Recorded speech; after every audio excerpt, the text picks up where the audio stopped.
Assalamualaikum warahmatullahi wabarakatuh. Alhamdulillah wassalatu wassalamu ala rasulillah Muhammad ibn Abdillah wa ala alihi wa ashabihi wa mawala. Hei, saudara-saudara semuanya, teman-temanku sekalian, ikhwani rahimakumullah. Tahu nggak, 2020 itu memang beda ya dengan tahun-tahun sebelumnya. Mengapa? Yo, banyak efeknya lah. Orang-orang atau teman-teman kita yang kuliah, yang sekolah, atau adik-adik kita yang sekolah juga, itu seolah-olah terlantar ya. Mengapa? Mereka cuma di rumah aja, cuma mainnya HP. Yang mana akhirnya enggak 100% itu untuk belajar HP itu, handphone itu. Tapi banyak bermain malah menimbulkan korban, efek negatif itu sendiri.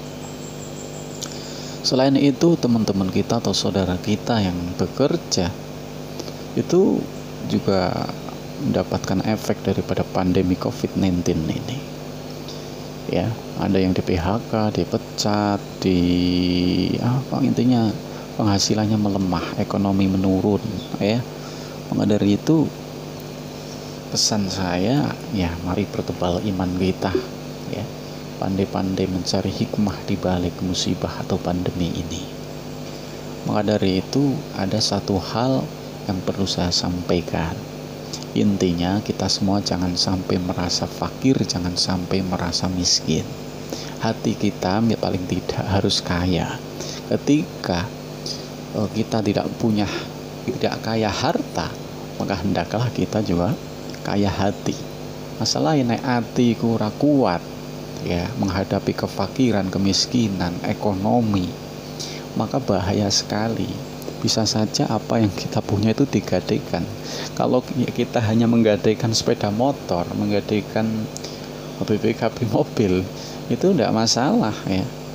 Tapi kalau yang digadaikan adalah iman kita, ini bahaya ya. Kefakiran ketika tidak dihadapi dengan iman yang kuat itu membahayakan sekali. Kadal fakru ayakuna kufron.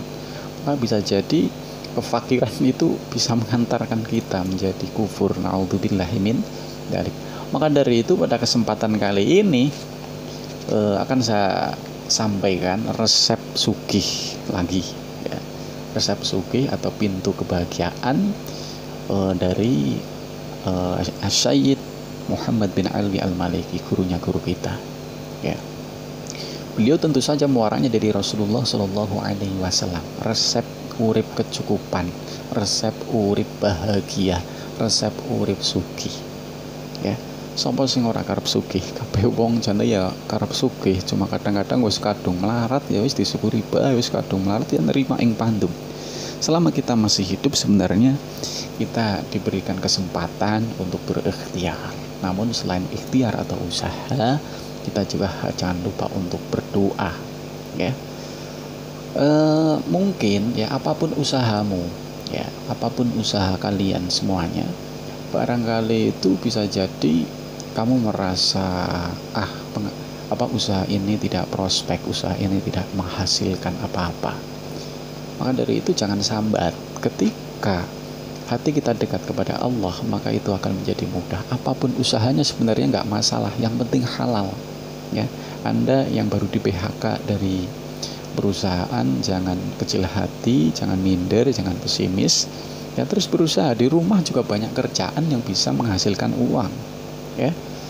Di rumah juga banyak kerjaan, apapun pekerjaannya asal positif dan disertai dengan berdoa kepada Allah Subhanahu wa taala, niscaya Anda mendapatkan kebahagiaan. Jadi tidak menganggap fenomena pandemi COVID-19 ini jadi masalah. Bagaimana supaya tidak menganggap itu jadi masalah? Kita punya solusi. Semakin mendekatkan diri kepada Allah, kita benahi usaha kita, kerja kita, kita semangat. Selain itu kita juga semangat untuk berzikir kepada Allah Subhanahu wa taala. Karena manajemen yang harus diperbaiki, selain kita itu mengelola usahanya, juga kita mengelola hubungan kita kepada Allah Subhanahu wa taala. Sebagaimana kata Bang Ibu Santoso ya, ada marketing bumi juga ada marketing langit. Mungkin marketing bumi Anda itu sudah bagus, usaha Anda itu sudah maksimal sampai dibantu lembur 24 jam non-stop, tapi penghasilan belum sesuai dengan apa yang Anda harap. Maka dari itu mungkin perlu dikoreksi, ya, perlu marketing langitnya yang perlu dibenahi. Maka dari itu, ini akan saya sampaikan kisah yang terdapat di dalam Abwaabul Faraj. Tentu saja kisah ini dari Rasulullah Shallallahu Alaihi Wasallam. Ini diriwayatkan dalam sebuah hadis yang kurang lebih artinya begini. Dulu pada zaman Rasulullah Shallallahu Alaihi Wasallam itu ada seorang sahabat yang miskin. Akhirnya mengeluhkan keadaannya kepada Rasulullah Shallallahu Alaihi Wasallam. Ya, sowan menghadap pada Rasulullah dan mengatakan, ya Rasulullah, dunia ini seolah-olah sudah berpaling dariku. Saya sudah tidak mempunyai harta benda, bingung kerja, gampangane cara saiki. Akhirnya Rasulullah mengatakan, fa aina anta min tasbihil min sholatil malaikah wa tasbihil makhluk wa bihi yurzakun. Gitu ya.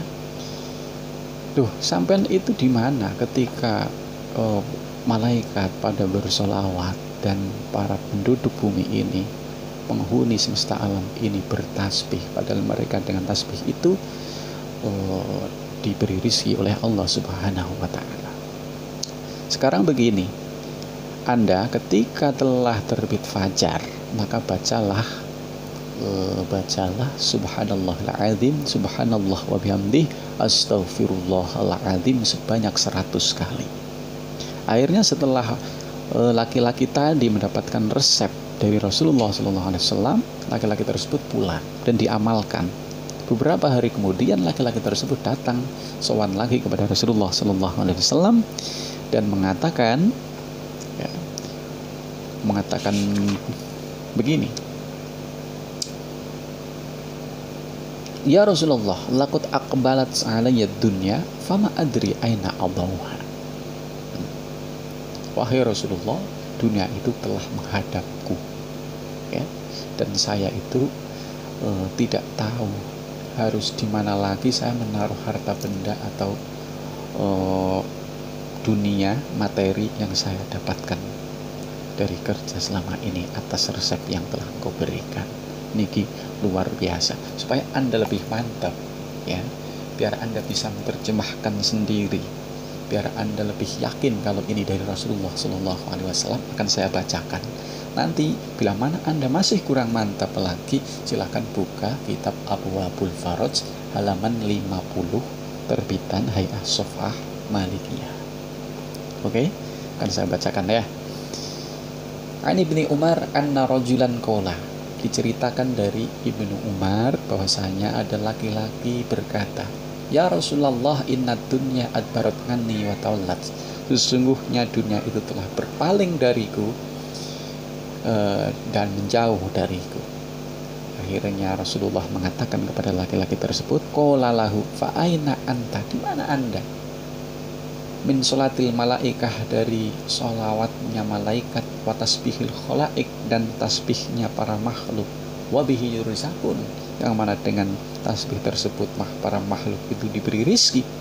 Jadi para makhluk, ya, nggak cuma manusia saja, apa yang ada di alam semesta ini mereka bertasbih semuanya, sehingga mereka itu bisa makan, cicak bisa makan, ya, tumbuh-tumbuhan bisa hidup. Siapa yang menghidupkan? Allah Subhanahu wa Ta'ala. Karena apa? Karena mereka bertasbih sehingga mendapatkan rizki. Ikan di perairan, di lautan dapat makan, walaupun ora timpani sampeyan, gitu ya.